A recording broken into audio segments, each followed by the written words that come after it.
Hello everyone, welcome to my YouTube channel profoundly physicist. I am Shweta.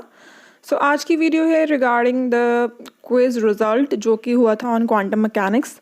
ठीक है, और जो बहुत ज़्यादा अच्छा रिस्पांस आया, ट्रेमेंडस रिस्पांस था। आप सब ने जो है बहुत अच्छे से पार्टिसिपेट किया। ठीक है, तो आज की वीडियो में जो है उनके आंसर्स डिस्कस कर लेते हैं। क्वेश्चंस के आंसर्स आपने मार्क कर लिए हैं, जो करेक्ट आंसर्स हैं आज की वीडियो में हम डिस्कस कर लेते हैं। एंड आई जस्ट वांट कि जिसके जितने भी करेक्ट जो है आंसर्स हों तो उसके कॉरस्पॉन्डिंग आप 10 में से आपके कितने मार्क्स बन रहे हैं आप उसको ज़रूर कमेंट करके बताइए। ठीक है, तो चलो आंसर्स डिस्कस कर लेते हैं पहले। सो क्वेश्चन फर्स्ट है, if psi is a normalized solution of the Schrodinger equation and q is the operator corresponding to a physical quantity x, then the quantity psi conjugate q psi may be integrated in order to obtain। ठीक है, जब आप जो है integration करोगे psi conjugate q psi की, तो हमें जो क्वांटिटी मिलेगी उसको हम क्या कहते हैं। फर्स्ट ऑप्शन है normalisation constant of for psi, second is uncertainty in x, third है special overlap of q with psi, fourth है mean value of x। So the correct answer for this is mean value of x, जिसको in another words आप क्या कह सकते हो, expectation value. ठीक है, अगर यहाँ पे एक्सपेक्टेशन वैल्यू लिखा होता वो भी करेक्ट होता, और एक्सपेक्टेशन वैल्यू को हम मीन वैल्यू भी कहते हैं। तो जिन लोगों ने भी जो है, जिन स्टूडेंट्स ने ऑप्शन फोर्थ मार्क किया था, उन सबका आंसर जो है वो करेक्ट है। Question number 2 is, which of the following values of a will properly normalize the wave function of a rigid dumbbell rotating about its center having phi dependence as psi bracket में phi जो है is equal to a into e raised power iota m phi where m is a quantum number। और हमें 4 options given है। वैसे ये question जो है 2016 का जो मास्टर कैडर का पेपर था उसमें भी आया हुआ था। तो ऑप्शंस क्या है यहाँ पे देखो, 1/2 पाई, सेकेंड ऑप्शन है square root of 2 pi, third है one by square root of 2 pi, fourth है square root of pi. So to solve this question आपको नॉर्मलाइजेशन कंडीशन पता हो, which is integration of psi conjugate psi d phi equal to 1। ठीक है, ये condition जो है दिस इज नॉर्मलाइजेशन कंडीशन, और यहाँ से जो है हमें कांस्टेंट a मिल जाएगा जो कि होता है नॉर्मलाइजेशन कांस्टेंट। बस अब इंटीग्रेशन कर दो। साई कंजुगेट जब आप पुट करोगे तो यहाँ पे a ऐसा रहेगा, कंजुगेट करोगे तो e रेस्ट पावर आयोटा की जगह पे क्या आ जाएगा, माइनस आयोटा m फाई, उसके बाद क्या है साई ही, साई क्या रहेगा a e raised power iota m phi equal to 1। Limits हमें दी हैं 0 to 2 पर। अब यहाँ पे जो a इंटू a है वो बन जाएगा a स्क्वायर, और e raised power minus iota m phi and e raised power iota m phi they will get cancelled, 1 आ जाएगा उसके लिए। और a स्क्वायर जो है उसको आप ब्रैकेट से बाहर ले लोगे बिकॉज बीइंग अ कांस्टेंट, तो इंटीग्रेशन रहेगी 0 to 2 pi d phi equal to 1। अब यहाँ पे लिमिट्स जो है उनको सॉल्व कर लो, तो a square into 2 pi is equal to 1 and a जो है यहाँ पे आ गया equal to one by square root of 2 pi, और यही है normalisation constant a। So second question का आंसर जिन्होंने भी ऑप्शन सी मार्क किया था आप सबका जो है आंसर करेक्ट है। नेक्स्ट क्वेश्चन नंबर थर्ड है, an eigen function of an operator d square upon d x square is phi which is equal to e raised power alpha x, the corresponding eigen value is. So first option है यहाँ पे 2 alpha square, second option है alpha, third है alpha square, fourth है 2 alpha. Question में जो है हमें यहाँ पे ऑपरेटर दे दिया है which is D square upon d x square. कहते हैं जब ये ऑपरेटर जो है, जो फाई फंक्शन है आइगन, उसके ऊपर जब वो ऑपरेट करता है then we get eigen function equal to e raised power alpha x. और हमें यहाँ पे बताना है कि जो आइगन वैल्यू है, जो इस आइगन फंक्शन के साथ जो कांस्टेंट आता है उसको हम आइगन वैल्यू कहते हैं, उसकी वैल्यू क्या होगी। तो जो हमें ऑपरेटर गिवन है दैट उसको हमने यहाँ पे जी मार्क कर लिया, ऑपरेटर जो है that is D square upon d x square. तो यहाँ पे हमें पता है कि जो ऑपरेटर है उसकी क्वालिटी यहाँ पे क्या होती है, that when it acts on an function अगर वो आइगन फंक्शन है तो ऑपरेटर जब उस पर एक्ट करेगा it will produce the same function. जैसे यहाँ पे साई है, हमें बाद में जो रिजल्ट होगा साई ही मिलेगा, ठीक है। अगर वो वेव फंक्शन सेम रहता है जब ऑपरेटर उस पर एक्ट करता है, that is termed as eigen wave function. और जो उसके साथ हमें कांस्टेंट वैल्यू मिलती है उसको हम कहते हैं आइगन वैल्यू। तो जैसे हमने यहाँ पे क्या किया, जो जी साई है, जी क्या है, D square upon d x square, और साई जो है that is E raised power alpha x. अब यहाँ पे जो है हमने इसको डिफ्रेंशिएट कर देना है। वन टाइम डिफ्रेंशिएट करोगे तो वैल्यू आ जाएगी ई रेज्ड पावर अल्फ़ा एक्स की अल्फ़ा ई रेज्ड पावर अल्फ़ा एक्स, ठीक है। वन टाइम डिफ्रेंशिएट करने पे ये वैल्यू आ गई। अब उसके बाद अब इसको दोबारा डिफ्रेंशिएट कर दो बिकॉज डबल डिफ्रेंशिएशन है। तो यहाँ पे जो वैल्यू आएगी after double differentiation will be alpha square E raised power alpha x, ठीक है। तो यहाँ पे देखो जो ऑपरेटर है जी, जब वो एक्ट किया वेव फंक्शन साई के ऊपर, देन हमें वेव फंक्शन साई ही रिजल्ट में वापस मिल गया जो कि था ई रेज्ड पावर अल्फ़ा एक्स। तो इस तरीके से ये जो है आइगन वेव फंक्शन है। और यहाँ पे जो कांस्टेंट वैल्यू आती है साथ में उसको हम आइगन वैल्यू कहते हैं, जो कि है यहाँ पर अल्फ़ा स्क्वायर। तो जो करेक्ट आंसर है दैट इज़ अल्फ़ा स्क्वायर, जो कि है ऑप्शन सी। तो जिन्होंने भी ऑप्शन सी मार्क किया था आप सबका आंसर जो है वो करेक्ट है।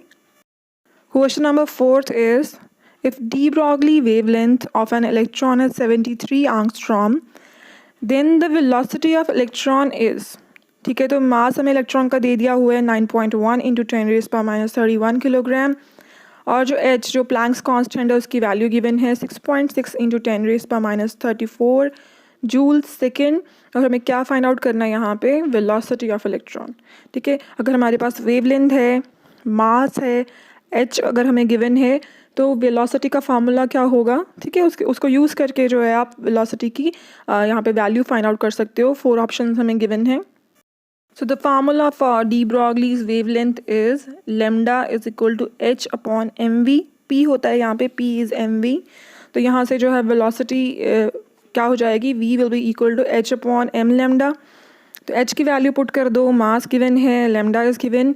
सो फाइनल जो आंसर आएगा that will be 9.93 into 10⁻⁴ metre पर सेकेंड। ईजी था ये बहुत ज़्यादा क्वेश्चन। तो क्वेश्चन नंबर 4 है उसका करेक्ट ऑप्शन है ऑप्शन 4, डी ऑप्शन जो है वो करेक्ट है इसमें।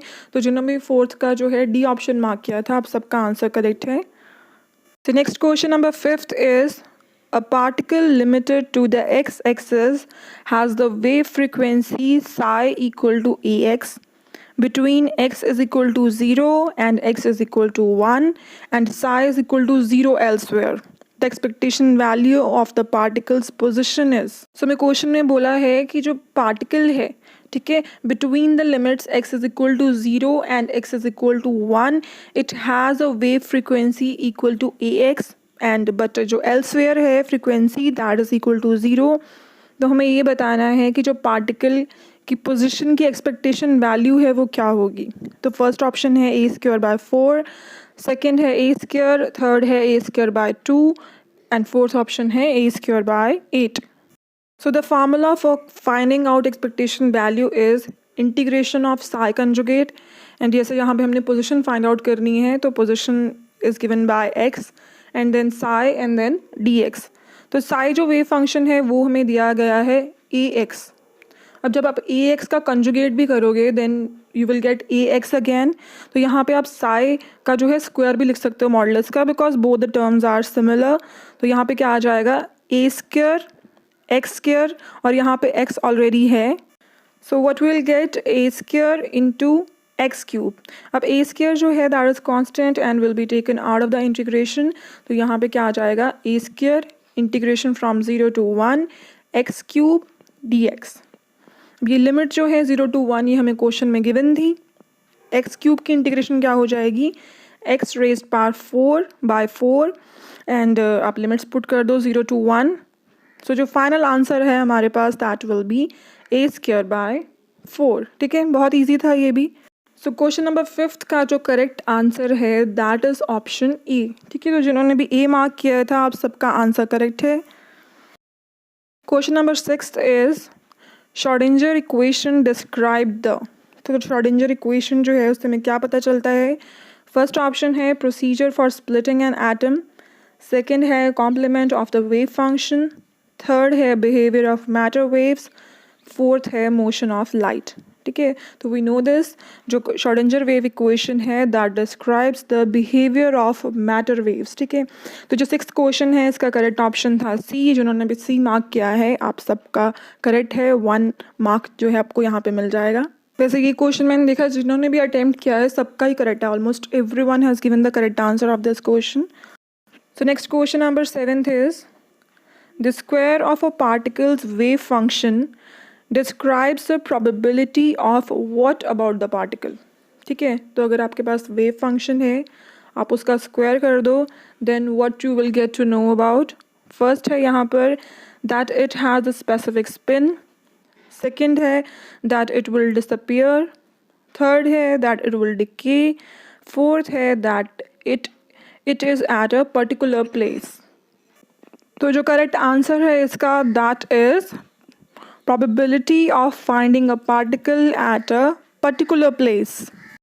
तो जो probability है of a particle at a particular place उसको हम another terms में क्या कहते हैं, expectation value of a particle। ठीक है, और mean value of a particle। तो जैसे हमने फर्स्ट क्वेश्चन किया था that was regarding the mean value of a particle, उसके बाद एक क्वेश्चन में हमने जो है एक्सपेक्टेशन वैल्यू फाइंड आउट की थी। ठीक है, तो ये भी वही क्वेश्चन है, बस इसकी लैंग्वेज अलग है कि एक्सपेक्टेशन वैल्यू को अनदर टर्म्स में हम क्या कहते हैं, ये क्वेश्चन उसी के रिगार्डिंग है। Next question is question 8 which says which of these is not one of the 4 basic forces. ठीक है, तो इसमें से कौन सी जो है अमंग द 4 बेसिक फोर्सेस नहीं है एक फोर्स। फर्स्ट है स्ट्रॉन्ग न्यूक्लियर फोर्स, सेकेंड है इलेक्ट्रोमैग्नेटिज्म, थर्ड है मोमेंटम, फोर्थ है ग्रेविटी। सो इसका आंसर तो ऑलमोस्ट सबने ही करेक्ट दिया। ठीक है, तो इसका जो करेक्ट आंसर है that is momentum, because momentum is not among the basic force. Strong nuclear force एक बेसिक फोर्स है, इलेक्ट्रोमैग्नेटिज्म मीन्स इलेक्ट्रोस्टैटिक फोर्सेस जो हैं they are the basic forces, gravitational force जो है that is among the basic forces, और जो fourth one है जो यहाँ पे मिसिंग है दैट इज़ वीक फोर्सेस। ठीक है, तो यहाँ पे वीक फोर्सेस नहीं दिया, उसकी जगह मोमेंटम दे दिया है। सो जो मोमेंटम है दैट इज़ इनकरेक्ट। तो यहाँ पे जो 8th क्वेश्चन है इसका करेक्ट आंसर होगा momentum. Question number 9th is, Max Planck's great discovery was that radiation energy is emitted in packets that he called what? He called what को ज़रा आप अंडरलाइन कर लीजिए, बिकॉज यहाँ पे जो है सबने confusing से आंसर दिए हैं। Everyone got confused between quanta and photons। So we know this, quanta is also packets of energy, photons is also packets of energy। but यहाँ पे जो हाईलाइट है क्वेश्चन की वो ये है कि मैक्स प्लैंक ने क्या कहा। ठीक है, जो प्लैंक है उसने पैकेट्स ऑफ एनर्जी को क्या नेम दिया। So that is the important thing, और वही क्वेश्चन में पूछा गया है। सो कंफ्यूज होने की कोई बात ही नहीं थी, बिकॉज जो प्लैंक है, प्लैंक टर्म्ड रेडिएशन एनर्जी जो है उसको उसने बोला क्वांटा। इसको आप ध्यान रख सकते हो, प्लैंक्स क्वांटम थ्योरी हमने पढ़ी है। ठीक है, तो इसलिए जो मैक्स प्लैंक है उसने रेडिएशन एनर्जी जो है उसके पैकेट्स को कहा क्वांटा। फोटोन जो है उसकी एक सब टर्म है, बिकॉज फोटोन भी पैकेट्स ऑफ एनर्जी है, लेकिन फोटोन्स हम पर्टिकुलरली यूज़ करते हैं जब हम बात करते हैं लाइट की। ठीक है, लाइट के जो पैकेट्स हैं ऑफ एनर्जी, जब हम लाइट को डिवाइड करते हैं, लाइट की पार्टिकल नेचर जब हम देखते हैं तब हम उसको फोटोन्स कहते हैं।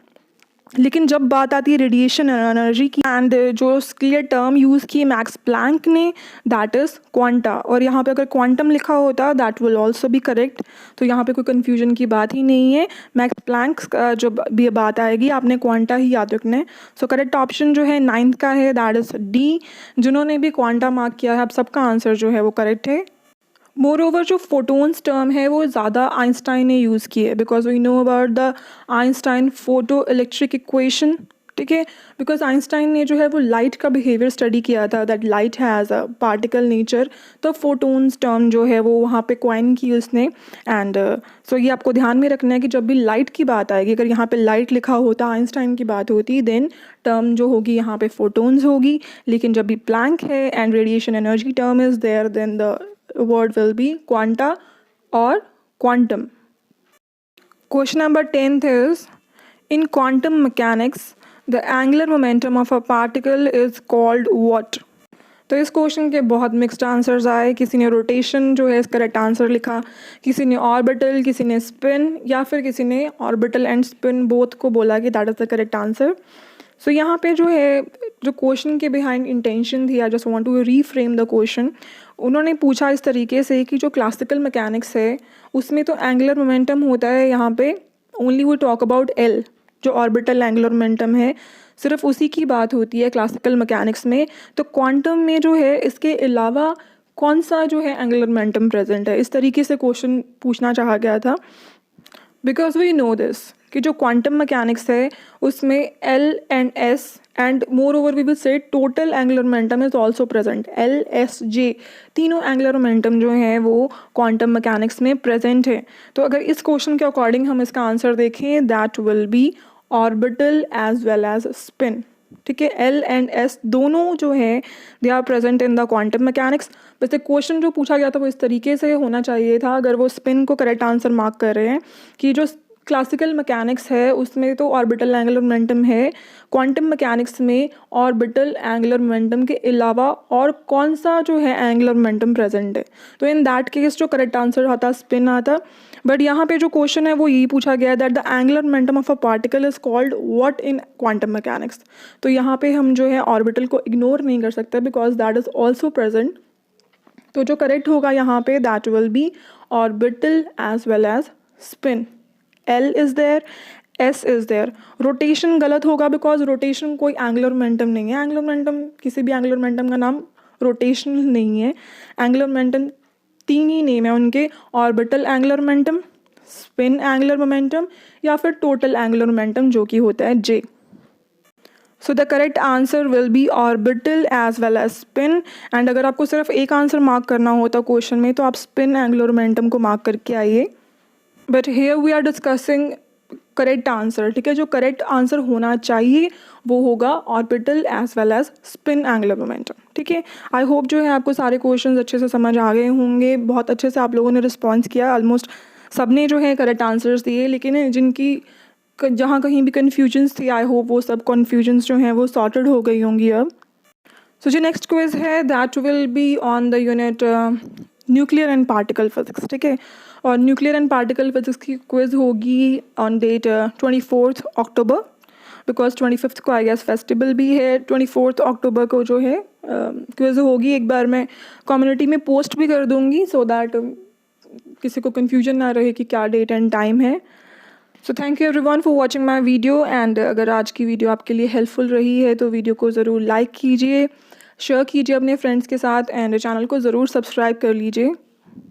ठीक है, बिकॉज जितना आप फीडबैक देंगे, आपके लाइक्स, आपके कमेंट्स जो होंगे, आपके सब्सक्रिप्शन जो आप जब भी ऐड करोगे, ठीक है, ये सब जो है चैनल को ग्रो करने में हेल्प करेंगे। एंड यही एक जो क्रिएटर है, यूट्यूबर है, उसके लिए मोटिवेशन का काम करते हैं। ओनली देन आप एक अच्छे वीडियोस बना पाते हैं, because you know lots of students are waiting for you, and तभी वो चीज़ें हो पाती हैं। अदरवाइज़ मोटिवेशन ही नहीं आता कि क्यों करें या क्या करें। ठीक है, सो प्लीज़ आप अपना फीडबैक ज़रूर दीजिए, ओनली देन बिकॉज वही जो है मेरे लिए एक मोटिवेटिंग फोर्स की तरह एक्ट करेगा, एंड तभी जो है और अच्छी वीडियोज़ आ पाएंगी। ठीक है, थैंक यू एवरीवन।